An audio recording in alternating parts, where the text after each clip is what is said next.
Mao pa'y naagaw through hayong tanan. So adi kita yan na Barangay Santo Niño, Tanawan, Leyte. Kasi gin-invite kita yan na hanta ng Ducks and Guardians para han ira anniversary. So kitaon naton kung anon ira event. Tara!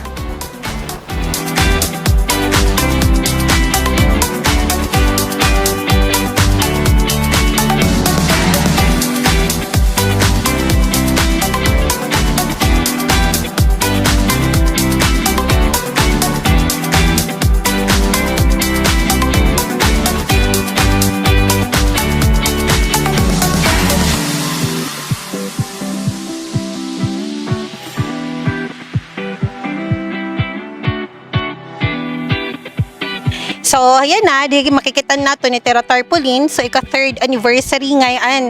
Yan na, hit ka ng Ducks and Guardians. So, adi yan na, ira president, dinhi ha Tanawan. Ipapakilala nato niya, magpapakilala niya hayo, pero gusto ko aniya ka na iyon. Actually, Hit Ducks and Guardians is a registered association niya ha, LGU. So, syempre, nagpapasalamat ako kasi ira ako gin-invite, nganiyan ira anniversary, so adi kita yan na. Pero para masabtanit mga taga-tanawan kung ano Hit Ducks and Guardians, so interviewin nato ng ira president. So, Sir June, pakilala ikaw. Imo gihapon position kung ano ini na Ducks and Guardians. Ako sa nga presidente dinhi iton Tanawan Barangay Santo Niño. Ako it baga nag-acting president dinhi parahan amon organization. Yan na baligin kong ko to registered ha SB Sangguniang Bayan para kami kung ano tam baga nagkuku kulang hamon baga pundo sugod dito pwede kami maka-solicit dito ha Sangguniang. Kumbaga may namon mga project kay nakakuha naman kami sa Sangguniang amo ta kumbaga gin kukuan din ni ha amon asa president naging kun ano ta kun patungod diyan nga gin kuang ko ito ginaksip ko nga asa president. So yan na, syempre, yung 3rd anniversary, ka-3rd anniversary. So, ano yung naging activity yan na yung 3rd anniversary? Amo ito naging kukuha nun, gin-invite ko ka mo, di ka nga Sangguniang. Kasi ano kanina? Ano yung mga activity? Anong mga nauna na activity? Feeding. Diin ka mo po nagpa-feeding? Elementary. Santo Niño. Dito ha. So actually, nagpa-feeding po hira, Santo Niño Elementary School from kinder to grade 4. Oo.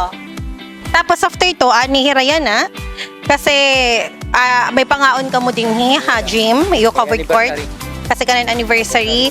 Pero may hapon ka mo induction ceremony, tama? May namon induction ceremony. Ihapon. O may namon mga tyros nga masakob. Itamon yan na. So, sige for the last message, ano po mo mayayakan about Tanawan para at least mas makilala pa ni Ducks and Guardians? Ano ito mayayakan? Kaya ko, bali, ikuang ko ini nga akon organization, ipapakilala ko ini ha iba nga bungto o iba nga barangay nga baga na kukuha na nira yan na active yan yan nga interview nimo. Ma'am Engineer Morabi. Opo. Kaya ako nagpapasalamat ako nga di ka nga nag-assist kahamon itamon anniversary kay ini itakon panuyo kaupayan para kami maging maupay magmaribhong itamon as a guardian dinhi Tanawan.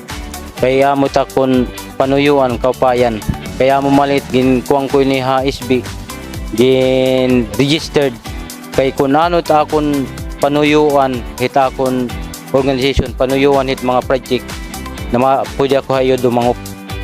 Okay. So, amo lang po ito yan na-interview po natin ng President. So, I hope na mas nakilala po niyo yung Ducks and Guardians as a registered association hangan ni LGU Tanawan Leyte. Thank you.